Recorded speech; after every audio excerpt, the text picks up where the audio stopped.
যদি কেউ সালাহ আদায় না করে তাহলে তার অনেক বিপদ হতে পারে। তখন হতে পারে আপনার বিশ্বাস দুর্বল হয়ে যাবে, অথবা এই বিশ্বাসটা চলেও যেতে পারে। কারণ মানুষ আসলে মনে করে পৃথিবীতে তার যে সম্পদ আর সম্মান আছে এর কারণ হলো পৃথিবীর সব বস্তুগত জিনিস। এভাবে সে আল্লাহ সুবহানাহু ওয়া তাআলার কাছ থেকে দূরে সরে যায়। এই নিয়ম শৃঙ্খলার অভাবেই সে আল্লাহ সুবহানাহু ওয়া তাআলা থেকে দূরে সরে যায়। পৃথিবীর বিভিন্ন জিনিসের মোহ থাকলে, বস্তুগত জিনিসের, তাহলে সম্ভাবনা থাকে যে সে অন্যায় কাজ করবে। এভাবে সে সিরাতাল মুস্তাকিম থেকে দূরে সরে যাবে, সরল পথ থেকে। মনের ভেতরে তখন শান্তিও থাকবে না। আপনার কাছে যে পরিমাণ সম্পত্তি থাকুক না কেন, এই সম্পদ আপনাকে শান্তি দিতে পারবে না। আর মানুষজন যে কারণে সালাহ আদায় করে না সেটা হলো তাদের জ্ঞানের অভাব। পবিত্র কোরআন বলছে, সূরা ইমরানের 185 নম্বর আয়াতে উল্লেখ করা হয়েছে, কুল্লু নাফসিন যায়কাতুল মাউত, প্রত্যেক জীবকে মৃত্যু স্বাদ গ্রহণ করতে হবে, এবং কিয়ামতের দিন তোমাদেরকে তোমাদের কর্মফল পূর্ণ মাত্রায় দেওয়া হবে। এবং যাকে দোজখের আগুন থেকে দূরে রাখা হবে আর যাকে জান্নাতে দাখিল করা হবে, সেই হবে এই দুনিয়ার উদ্দেশ্য পূরণে সফল কাম। কারণ নিশ্চয়ই এই পার্থিব জীবন একটা ছলনাময়, ভোগ ব্যতীত কিছুই নয়। সালাহ আদায় করলে অনেক উপকৃত হবেন। সালাহ একটা জীবন দর্শন। সালাহ আপনার আত্মিক অবস্থানকে উন্নত করবে, পাশাপাশি শারীরিকভাবে উপকৃত হবেন। সালাহ আপনার বিশ্বাসকে বাড়িয়ে দেয়, আপনার বিশ্বাসকে শক্তিশালী করে। পবিত্র কোরআনে সূরা আনফালের 2 নম্বর আয়াতে উল্লেখ করা হয়েছে যে সত্যিকারের বিশ্বাসী তারাই যাদের হৃদয় কম্পিত হয় যখন আল্লাহকে স্মরণ করা হয়, আর যখন আল্লাহর আয়াত পাঠ করা হয়। এটা তাদের ঈমান বৃদ্ধি করে এবং তারা তাদের প্রতিপালকের উপরে নির্ভর করে। পবিত্র কোরআন বলছে, সূরা ফাতিহার 5 থেকে 7 নম্বর আয়াতে উল্লেখ করা হয়েছে, ইয়াকা না'বুদু ওয়া ইয়াকা নাস্তাঈন, আমরা তোমারই ইবাদত করি, তোমারই সাহায্য প্রার্থনা করি। ইহদিনাস সিরাতাল মুস্তাকিম সিরাতাল লাযিনা আন'আমতা আলাইহিম গায়রিল মাগদুবি আলাইহিম ওয়ালাদ-দাল্লিন, আমাদের সরল পথ দেখাও, তাদের পথ যাদের তুমি অনুগ্রহ দান করেছো, তাদের পথ নয় যারা ক্রোধ নিপতিত, যারা পথভ্রষ্ট। এতে আপনার জীবনের শৃঙ্খলা বাড়বে। সত্যিকারের মুসলিম সে তার দিন শুরু করে ফজরের সালাহ আদায় করার মাধ্যমে। আর ফজরের সালার সময় মুয়াজ্জিন আজান দেওয়ার সময় বলেন, আসসালাতু খায়রুম মিনান নাওম, যে ঘুম অপেক্ষা সালাহ উত্তম, ঘুমিয়ে থাকার চেয়ে নামাজ পড়া উত্তম। একজন সত্যিকারের মুসলিম দিনের মাঝখানে সালাহ আদায় করে, আর সে তার দিন শেষ করে এশার সালাহ দিয়ে ঘুমাতে যাওয়ার আগে। সালাহ এছাড়াও সামাজিক অবস্থান উন্নত করে। সালাহ আদায়ের সময় যে সমাবেশ, সেটা আমাদের ভ্রাতৃত্ব বোধ বাড়ায়, মমত্ববোধ বাড়ায়, একতা বাড়ায়, আর এটা সাম্যবাদের এক অনন্য দৃষ্টান্ত। সংহতি বৃদ্ধি পায়। সালাহ আদায় করতে গিয়ে সবাই একত্রিত হয়, আর তাদের মধ্যে ভালোবাসার বন্ধন জোরদার হয়।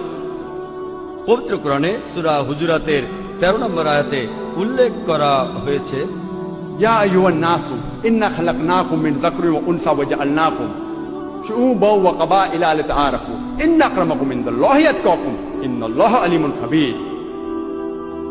হে মানুষ জাতি, আমি তোমাদের সৃষ্টি করেছি একজন পুরুষ ও একজন নারী হইতে, পরে তোমাদের বিভক্ত করেছি বিভিন্ন জাতি ও গোত্রে, যাতে তোমরা অপরের সাথে পরিচিত হতে পারো। এজন্য নয় যে তোমরা পরস্পরকে ঘৃণা করবে।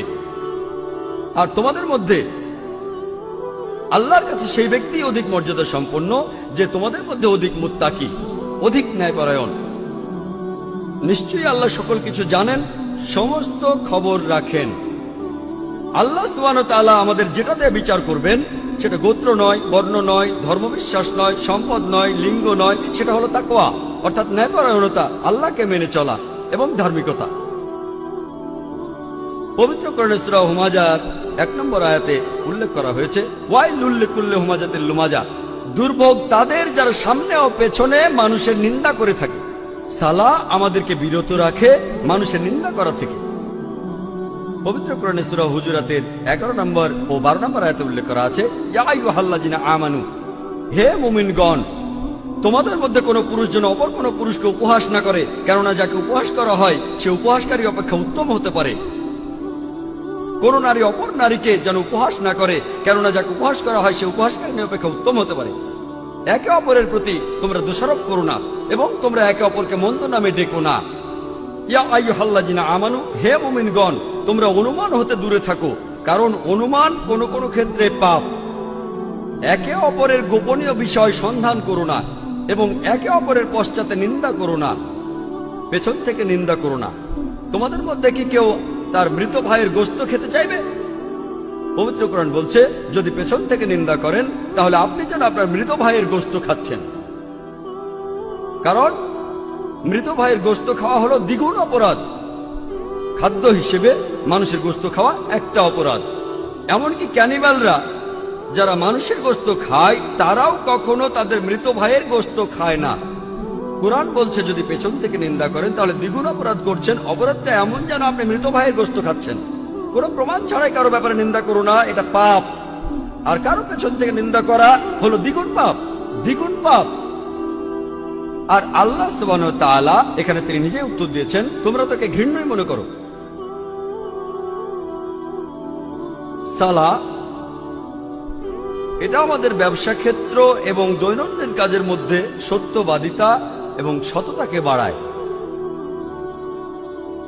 আমি আগে বলেছিলাম পবিত্র কোরআনে সূরা আনকাবুতের 45 নম্বর আয়াতে উল্লেখ করা হয়েছে, উতলু মা উহিয়া ইলাইকা মিনাল কিতাবি ওয়া আকিমিস সালাতা ইন্নাস সালাতা তানহা আনিল ফাহশাই ওয়াল মুনকার, যে তুমি আবৃত্তি করো সেই কিতাব হতে যা তোমার প্রতি প্রত্যাদেশ করা হয় এবং সালাত কায়েম করো, কারণ নিশ্চয়ই সালাত তোমাকে অশ্লীল ও মন্দ কাজ হতে বিরত রাখে। পবিত্র কোরআন বলছে সূরা ইসরার 81 নম্বর আয়াতে উল্লেখ করা হয়েছে, ওয়াকুল জাল হক ওয়া যাকাল বাতিল ইন্নাল বাতিলা কানা যাহুকা, বলো সত্য এবার উপস্থিত হয়েছে এবং মিথ্যা বিলুপ্ত হয়েছে, কারণ নিশ্চয়ই মিথ্যা তার প্রকৃতিগত কারণেই ধ্বংস হয়ে যাবে। সালাহ আমাদের সত্যবাদী হতে শেখায়। একই ধরনের কথা বলা হয়েছে সূরা বাকারায় 42 ও 43 নম্বর আয়াতে উল্লেখ করা হয়েছে যে তোমরা সত্যকে মিথ্যার সাথে মিশ্রিত করো না এবং জেনে শুনে সত্য গোপন করো না। কোরআন আমাদের সত্যবাদী হতে শেখায় যে সব সময় আমরা সত্যি বলবো। পবিত্র কোরআনে সূরা বাকারার 188 নম্বর আয়াতে উল্লেখ করা হয়েছে যে তোমরা একে অন্যের সম্পদ অন্যায়ভাবে গ্রাস করো না এবং মানুষের ধন সম্পত্তির কিয়দাংশ জেনে শুনে অন্যায়ভাবে গ্রাস করার উদ্দেশ্যে সেটা বিচারকের নিকট পেশ করো না।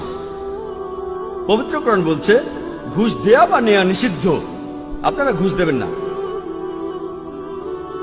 পবিত্র কোরআন আমাদের দেখিয়ে দেয় কিভাবে সৎ জীবনযাপন করতে হবে।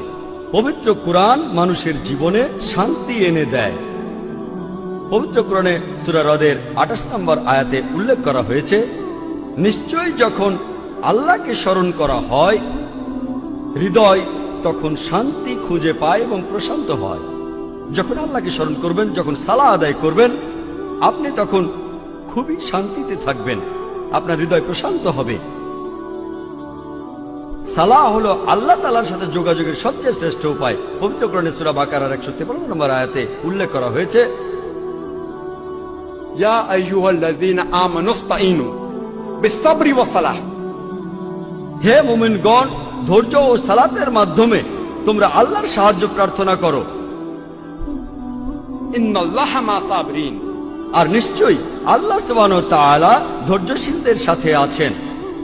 আল্লাহ বলছেন ইন্নাল্লাহা মা সাবরিন, আর নিশ্চয়ই আল্লাহ তাআলা ধৈর্যশীলদের সাথে আছেন।